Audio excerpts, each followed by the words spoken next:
So, I mean, we cover our company, Charlie the Traveler. We operate in South Africa, and we do the neighboring countries as well. So, there's Zambia, Zimbabwe, and that's for Victoria Falls.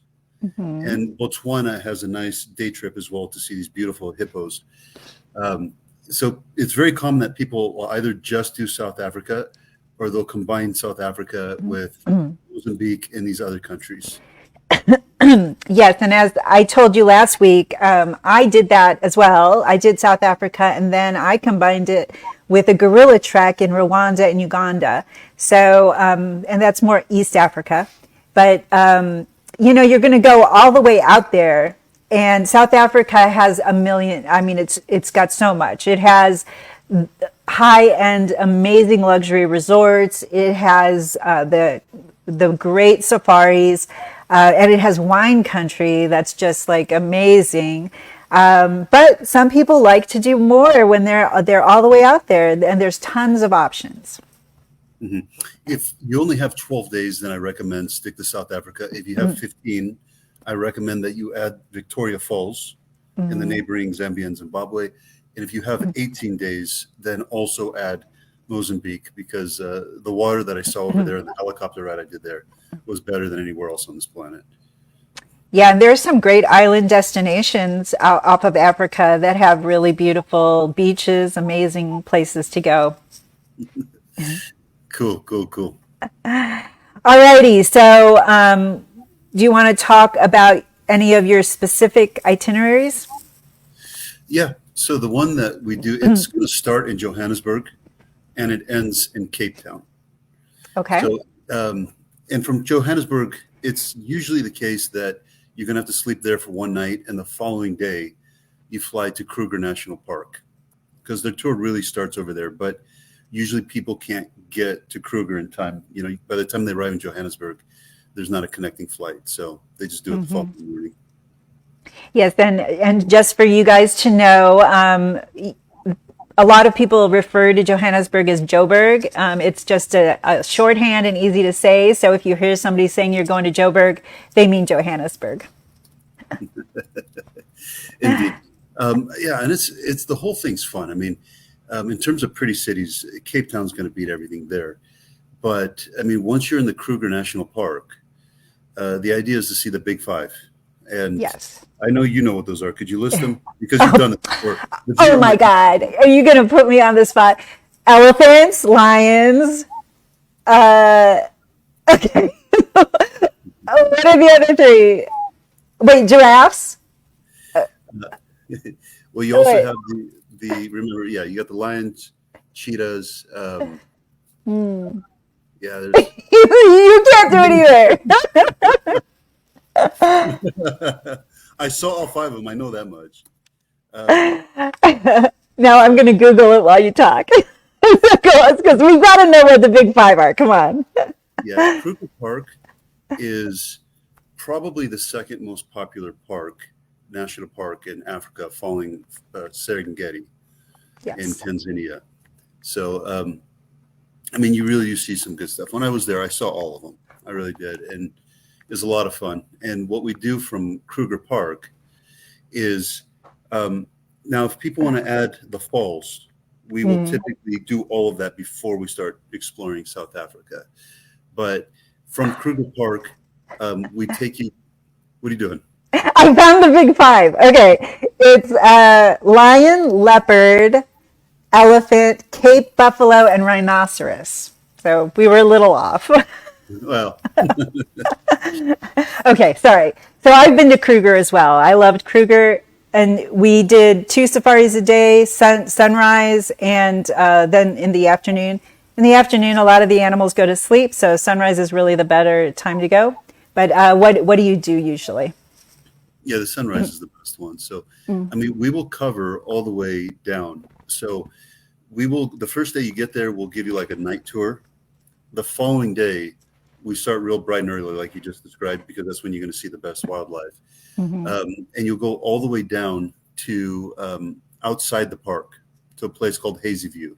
Mm-hmm. You end up sleeping there the night, and then the following day we take you to this canyon. It's called Canyon National Park. It's kind of their version of the Grand Canyon. Really nice place. Yeah, actually, I did both of those things. So the other thing I wanted to make sure people understood is the weather is when you leave in the morning before sunrise, it is freezing. So you're in these open safari trucks, and it is really super cold. But as the day goes on, you get super, super hot. So it's really important to layer and be ready for all weather. Basically, is my advice. It's good advice. And something that people they confuse. So because it's the Southern Hemisphere, November through April usually is like the season to go, right? So we kind of think of like Brazil or one of those countries. You want to go for April, right? But there was a gentleman I spoke to today. I had to also tell him their summer is super hot. So people prefer generally going in the wintertime. So if you only want to do South Africa, November through April is okay.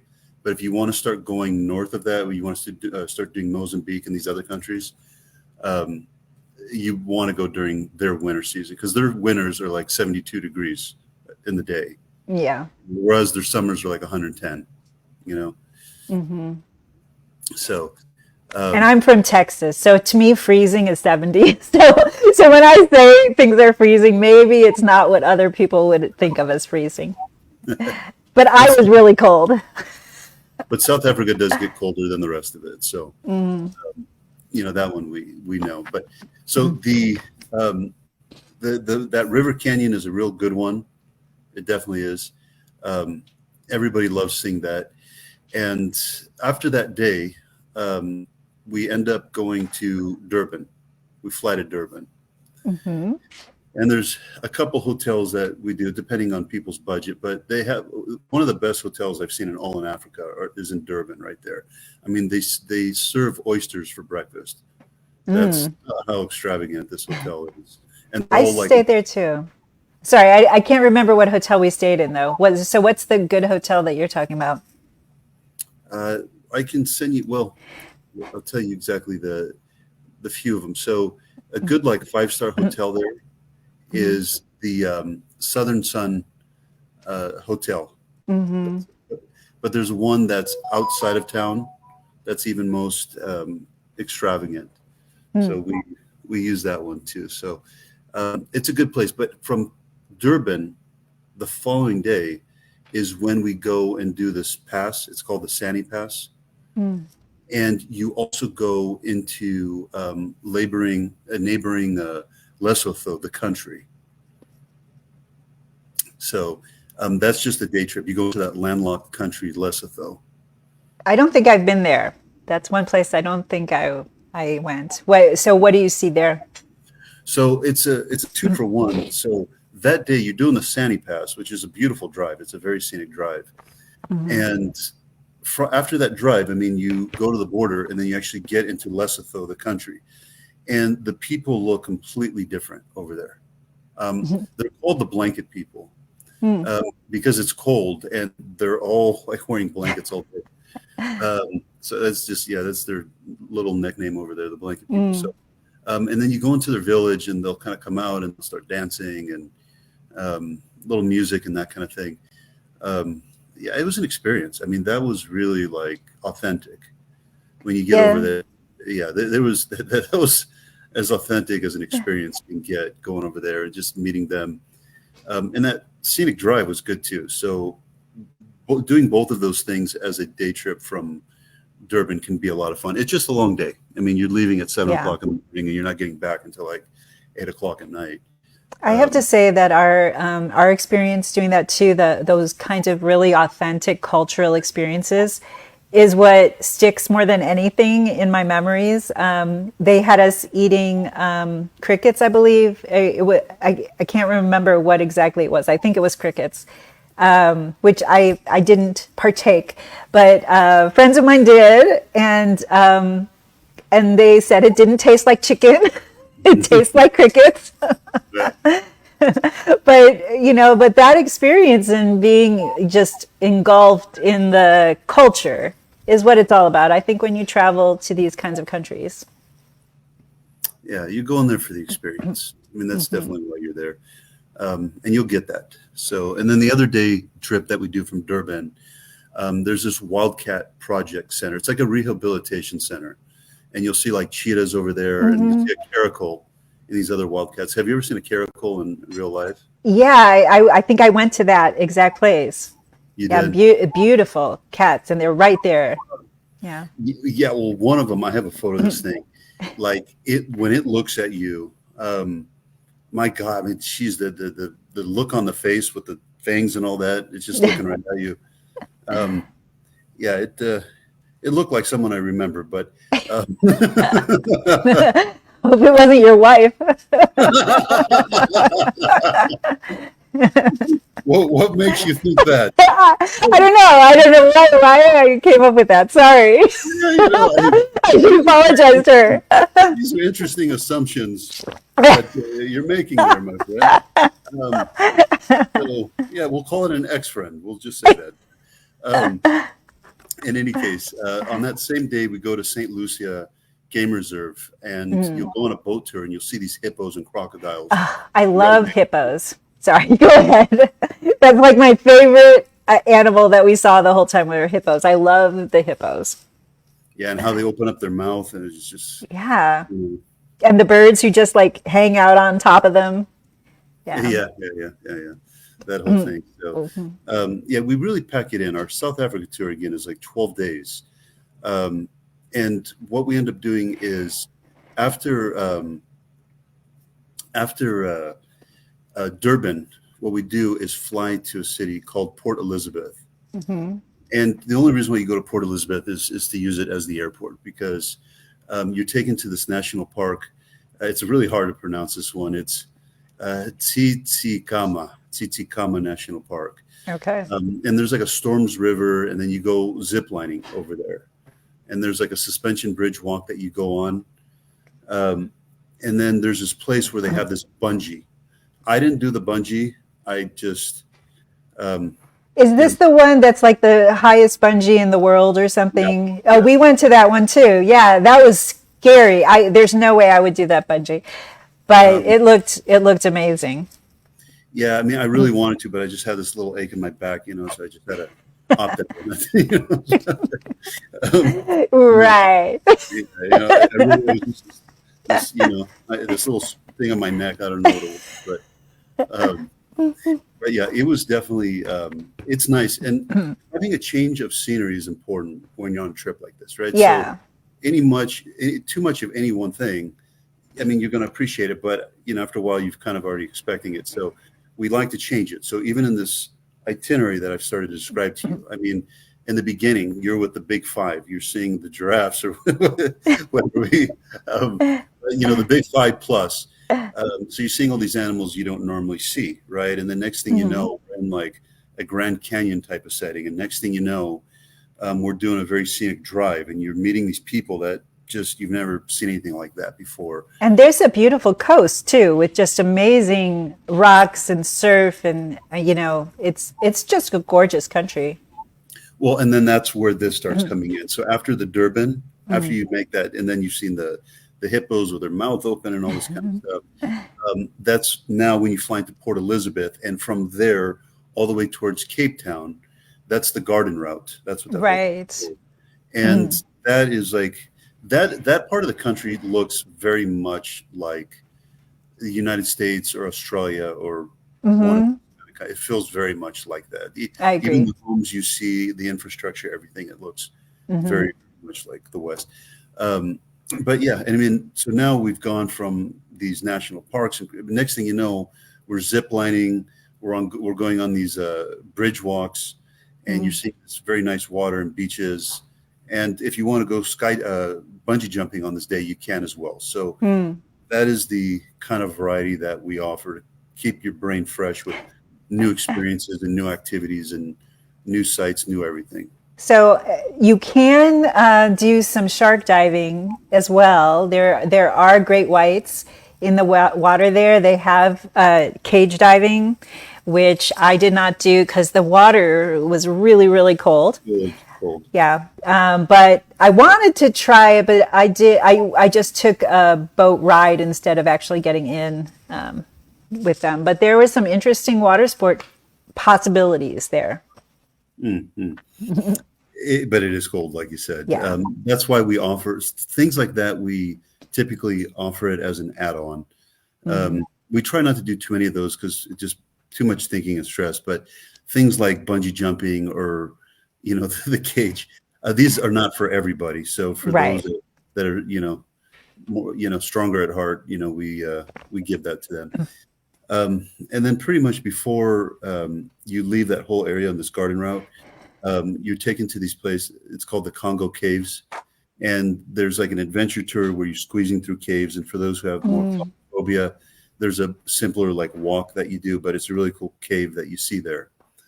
And you see this place called Neisner. It's got this beautiful scenery and that kind of thing. And then next thing you know, you're flying over to Cape Town, which is a whole different experience from everything that we've been talking about. Yes.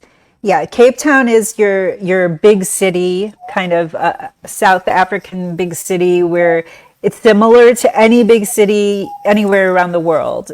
So you're not feeling like you're in a third world country.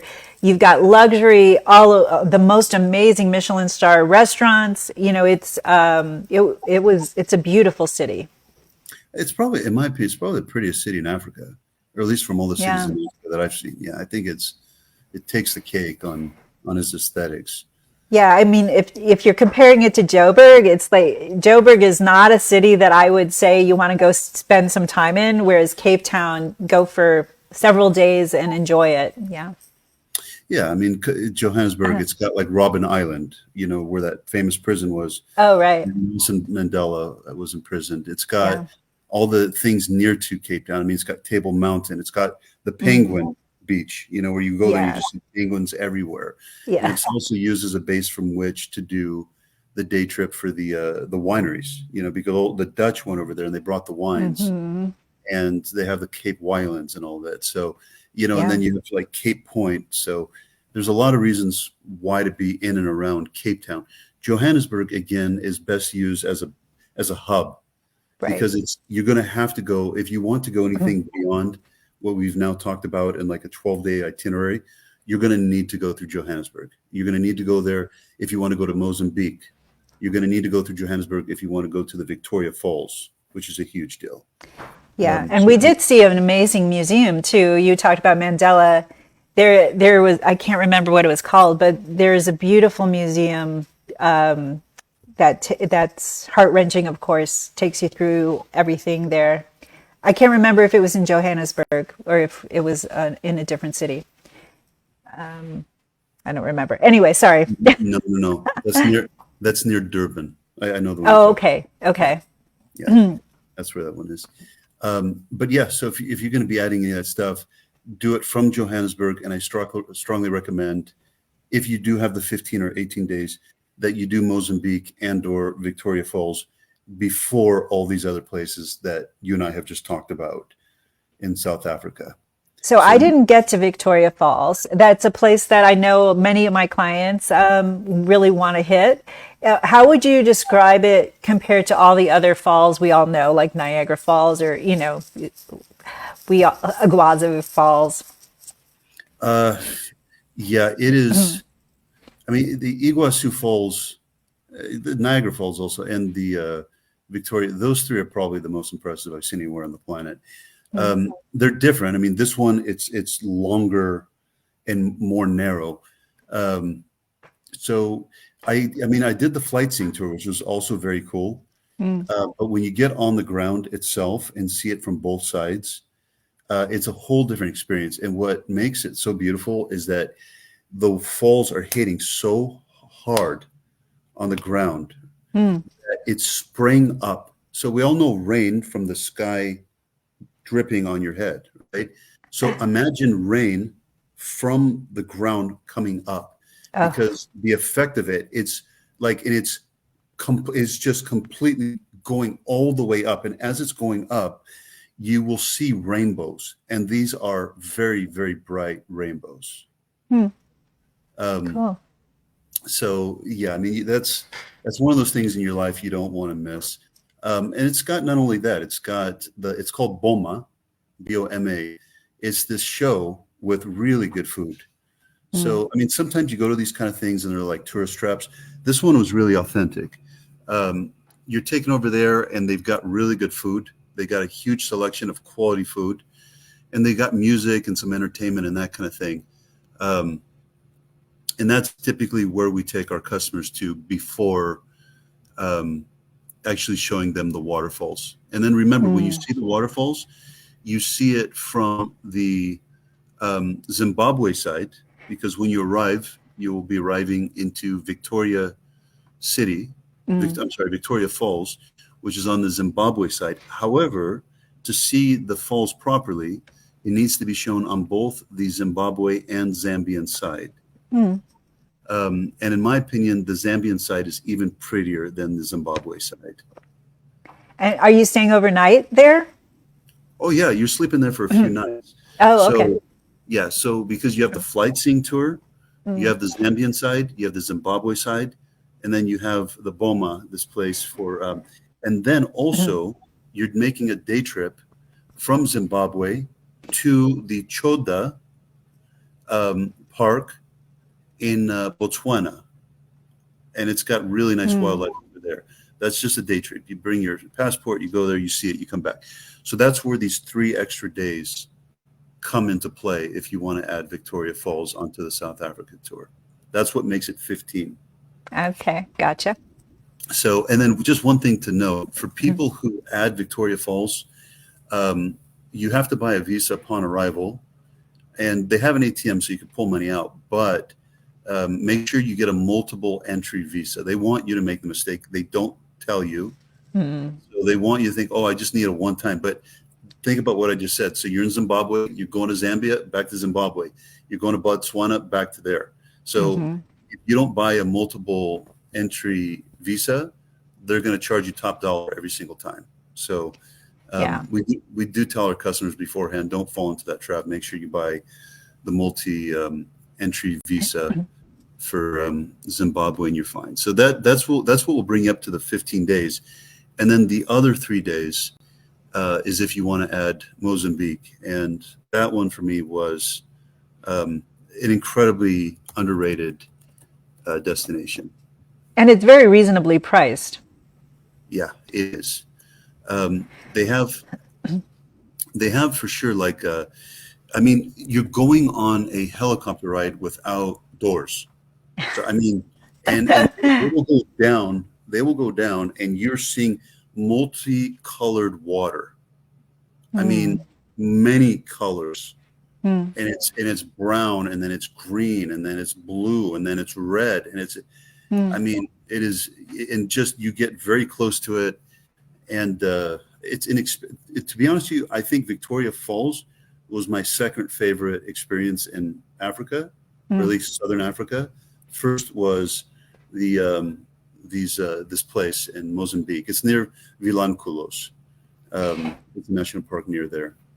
So I think a lot of people are a little confused about the difference between like the Great Migration and what happens there and where you go in the Serengeti, or and seeing the Big Five. They don't understand what the Big Migration is, even though that's what everybody seems to want, or they think that's what they want. Have you done that? I haven't, but I mean, that's Serengeti in Tanzania. It's at a very specific time of year. And it's a cool thing. It's a different experience though, you know? Right. So it's if you have time during that specific season, it's okay. But yeah, that'll be in a neighboring country. So let me just take a minute and do like a little introduction. We're about halfway through. Again, you're listening to Travel Talk Tuesday with Lainey and Charlie the Traveler. I own a travel agency, Dream Vacations, Lainey Melnick and Associates in the Westlake Hills area of Austin, Texas. And Charlie is on the West Coast you're in LA, right? Los Angeles. Well, yeah. So, I am still giving away an Azamara cruise. We have one more week available to hit that QR code and enter to win an Azamara cruise. And then next quarter it changes. And I don't know what I'm giving away next quarter, so stay tuned. But go ahead and enter to win the Azamara cruise. You can win both, so it doesn't mean that you can't win next time. And if you want to enter to win our $50 gift certificate towards any Charlie the Traveler tour that you book through Lainey, just put hashtag Travel Talk Tuesday in any comments on any of our platforms. We are streaming on Instagram, Facebook, YouTube, LinkedIn. I think that's all that we've got going at this point. If you guys would please subscribe to me on TikTok, as soon as I get enough followers there, we'll be streaming on TikTok as well. But I've got like 8,000 to go, so it's going to be a little while. You know what? I think something good to talk about is, and this is on everybody's mind at some point, especially people who haven't been on the continent before, safety. Yes, definitely. And I went there as a single woman, and people thought I was crazy to go to Africa by myself. But it's not crazy. People do it all the time, and I felt very safe. Yeah, I wouldn't mess with you, Lainey. I know you can. You got that Taekwondo moves on you there. You can. You could battle a giraffe on your own. You won't need help. Well, I don't know if that's true.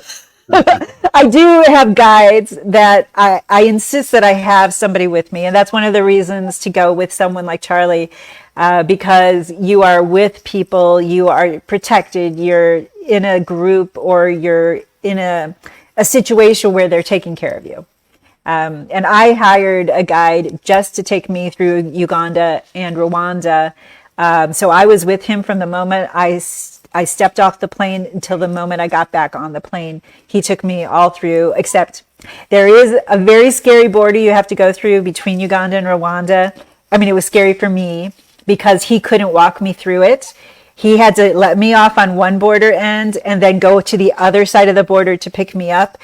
And I had to walk through, they had like this huts set up. So you have to go through your passport and immigration, and they had dogs going through your bags. And it was a little scary for me, but I could see him on the other side of the border. So there's people, with machine guns on the way. And you just have to get to the other side. It was just a really scary last few paces that I had. And I do my videos, of course, my YouTube channel. So I was videotaping myself the whole way, and the people there were just super curious about what the technology was, what was I doing, what's this equipment. And so I was kind of surrounded the whole time with people really curious. And having blonde hair there is very unusual. And it attracted a lot of people who thought I was a movie star, and they wanted to be in my videos with me. So, but it was fun, and it was a little scary to be a little, alone for a little bit of time. But that is why you book with Charlie, you book with Lainey, and we make sure that you are in a safe situation the whole time. That's exactly right. That's why we have. We're in these countries for a reason. I'm not in some of these other countries because it's just, you can kind of just show up and wing it. Southern Africa as a whole, really, you can't just wing it. You need everything prearranged. You need everything organized. You do need tour guides and that sort of thing. And as long as it's done properly, fortunately, we've never had any problems with anything.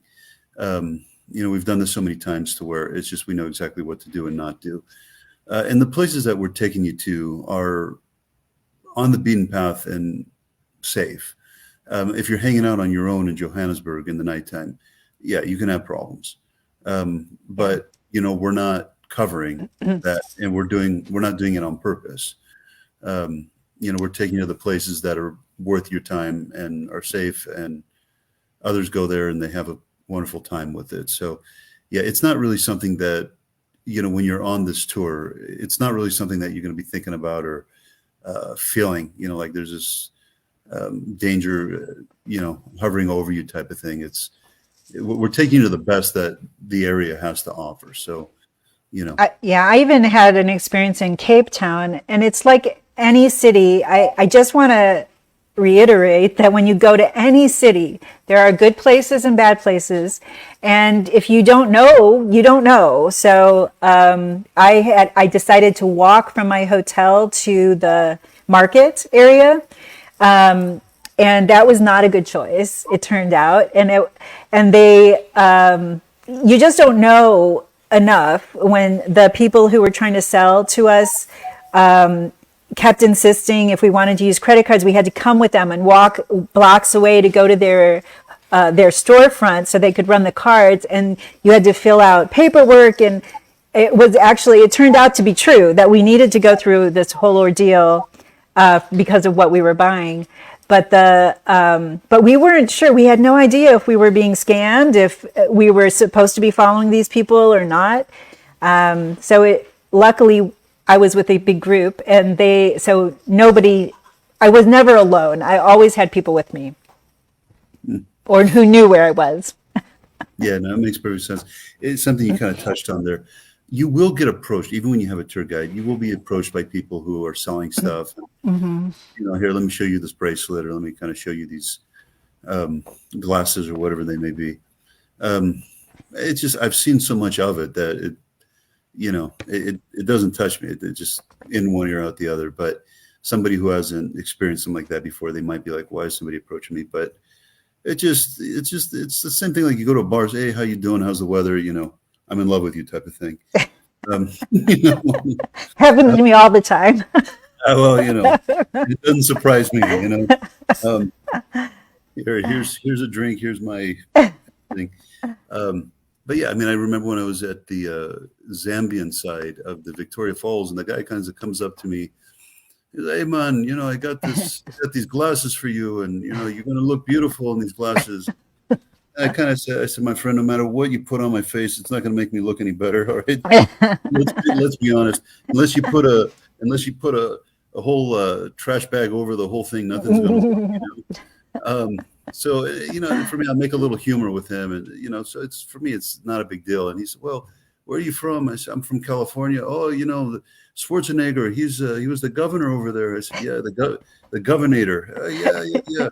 He says, Schwarzenegger, he was over here in Victoria Falls, and he told us, he said, I'll be back. And I said, I hate to break the news. He's probably full of it. He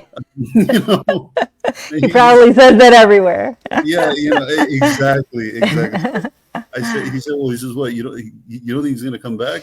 I said, let me call him. Hold on. Let me get my friend to call him real quick. Let me ask him what's going on, So, we just kind of, BS each other, mess around a little bit, and then we just kind of laugh it off. And I said, no, I'm joking with you. I don't need any glasses. Thank you, though. It's just like, he laughed, I laughed, and just call it a day. That's it. And you're okay speaking English in most of these countries, from what I remember. I'm trying to think. Mozambique speaks French. No, I'm sorry. They speak Portuguese. But in Zambia, Zimbabwe, remember, they were one country before. South Africa, all of those countries right there speak English.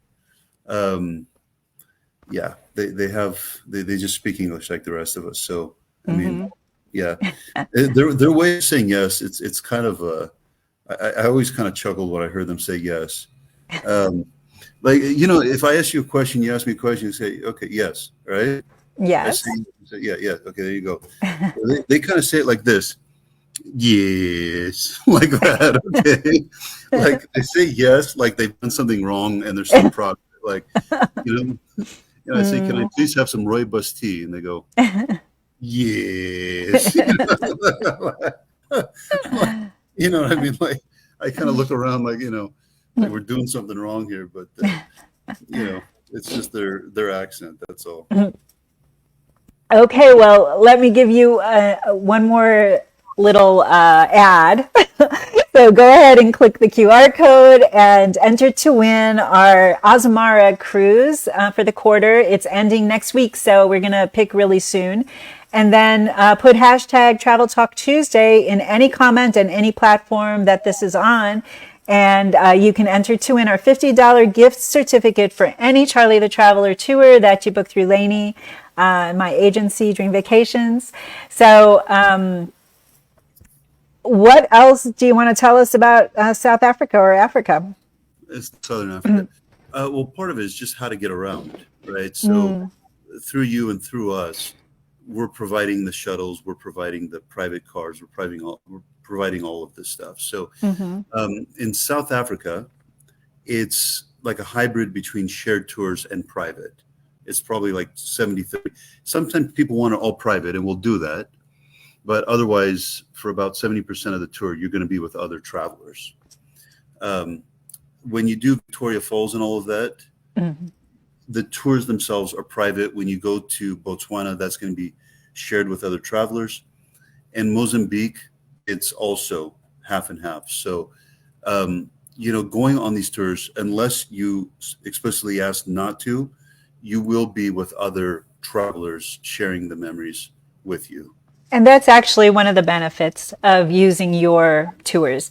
I have lots of different tour providers who do South Africa and Africa, but your tours are, I don't know if I would say the only ones, but probably the only ones that you can leave any day that you want and still do the same itinerary and have some shared days because of the way that you operate your tours. Other of my tour providers, you must leave on their specific date for their specific dates and follow their itinerary. And it's all the same group that you're with every single day.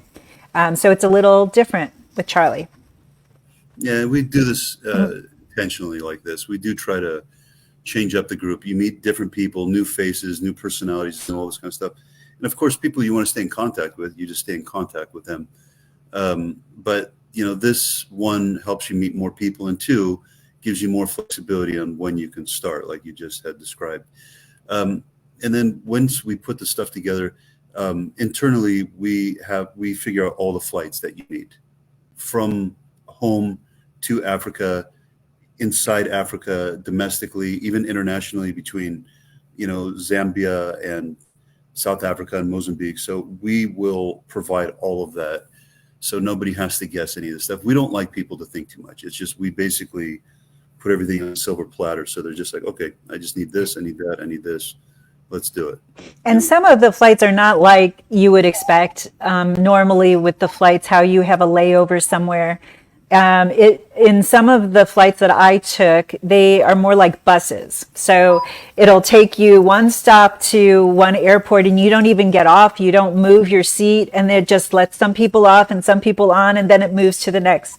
So if you're not understanding how the flights work and you're trying to book it yourself, you may completely mess it up by staying in an airport that you don't need to stay in. You just have to sit in your seat and wait and go again, which is one of the reasons why you use somebody who knows how to book the travel. And something to add to that, yeah, thank you. Something to add to that is this stuff is not common sense. So if somebody just says, okay, where does the tour start? Okay, it starts at Kruger Park, or it starts in Mozambique. If you on your own try to go, not you, Lainey, but if the viewer tries to go on his own and try to figure it out, he won't figure it out. I can tell you right now. They're not going to figure it out. It's a lot of stuff, and you often have to get your luggage at one place. So you get at one airport in Johannesburg, whatever, you got to get your luggage, and then you got to go check into another flight. I mean, these are all the things that we do all day long. And if it was so simple, then they wouldn't need me. Right, exactly. These things are complicated, and if there weren't complications and stresses, then you and I wouldn't have a job. So, now, of course, the people that go on these tours, they're not going to know the difference. It's like watching a movie. You don't know what's behind the screen and what it took to put this whole thing together. For them, it's just going to be this roller coaster ride, and, strap on the seatbelt and have fun with it. But yeah, there is a lot of back end work and research and knowledge you have to make sure that it all runs smoothly. And as you said earlier, you choose the locations for your tours specifically for people, because a lot of your clients actually are great independent travelers. I would say that's one of the things I like. When I hear somebody really likes to travel alone, I think of you immediately, because it's a great fit for people who travel by themselves normally, but really you're out of your element in this country. So that's something that is important to understand for your tours, that you choose these locations because they're complex and they're not so easy. And it's just going to make your trip so much better if you use somebody who knows what they're doing to take you stress-free from point A to point B. So, and I would definitely put the continent of Africa in that boat. Whatever. I can't think of words anymore. Sorry. And you earlier in the show, you mentioned that it is difficult to get there, right? And Yeah. part of it is you have to get your luggage in one place, uh, get out, leave the international section, and then go into the domestic. So, I mean, I tell people this. I mean, if you only have the 12 days, I mean, you only have 12 days. It just is what it is. But if you can squeeze in that extra time, I would strongly recommend adding those other countries because, if you don't do it now, or if you don't do it when you make your trip to Africa, when are you going to go do it, right? Right. And then these countries that we've talked about, Victoria Falls and Mozambique and all that, you're going to have to go through Johannesburg anyways. So even if you leave Africa and later in your life say, okay, I want to go now, you're going to be going through that same Johannesburg airport. Right. So, And I mean, there are people who do cruises or do river cruises through the country. They just do pre or post in some African countries. So that's another option that if you do a Charlie the Traveler tour, you can add on either way, doing all sorts of different things. Yeah, I mean, the world is your oyster. the world is your oyster. Something I wanted to talk about real quickly, cost. Yeah, good idea. These, people, Africa, we keep it relatively affordable. I mean, our tour prices are a lot better than most companies. The one place where you got to be careful on is those lodges in the parks. So we do provide good lodges, but there really is no limit to what you can spend. I mean, they've got rooms there that are $2,000 a night if you really want that. So we kind of tell people, look, I mean, you're staying in a lodge. Is it more about the lodge itself, or is it about the animals you want to see? Is it okay blowing your budget? To each his own. And for those who've got a bigger budget, we'll do it. But otherwise, we still put them in good lodges, and they get the full experience. So you have both options. So it's not like you have to blow your budget or don't go, or you have to stay in some really dirty place. No, you can stay at a good place and still get the full experience. And if you just want pure extravagance, that's there's an option too. But that will be the biggest cost in terms of just some kind of upgrade or something that will start taking the pocket change out of your pocket quickly. So. Well, and I actually would really recommend the private reserves and doing really high-end luxury tents or accommodations. I know it is a big budget item, but it is really an experience. And the people who I've sent on these luxury vacations, safaris, just are blown away by what they see. And it's different than when you go to Kruger. I mean, Kruger's fabulous too, but having a private reserve is a different experience. Yeah, that's true. Food. Anything you want to say about the food? Well, I mean, the Cape Town food is to die for amazing. You can get just amazing food there, so good. So people shouldn't think that they're not going to get high-end steak, lobster, whatever they want is there. But there's also street food. There's also the other end of the spectrum, which is also delicious. I think when you eat food in any country, you have to really be open to the culture. Indeed. The food that, I mean, because we pick really good restaurants for our customers. So, the food that you'll get in South Africa and also in Zambia and these places is good. For me, the Boma, that one was one of the best for food, and the hotel in Durban. But yeah, all of those countries have good food. But surprisingly, my favorite food in that whole part was Mozambique. I had no idea that the food over there was that good, but it was surprisingly good because it's got a fusion with like Portuguese food, and they've got just these nice stews and stuff. So the food in Mozambique is very different from elsewhere on the continent. Elsewhere it's going to be very much like just your grills. It's very much like a grill type of diet, barbecue, that kind of thing. But when you go into Mozambique, there's a lot of sauces, a lot of marination, a lot of all that kind of stuff. So And a lot of the hotels, especially when you're in the parks, they have a dinner set up. You have a buffet, or are the hotels that you use usually include the food? the breakfasts include all nights. But That's not dinners.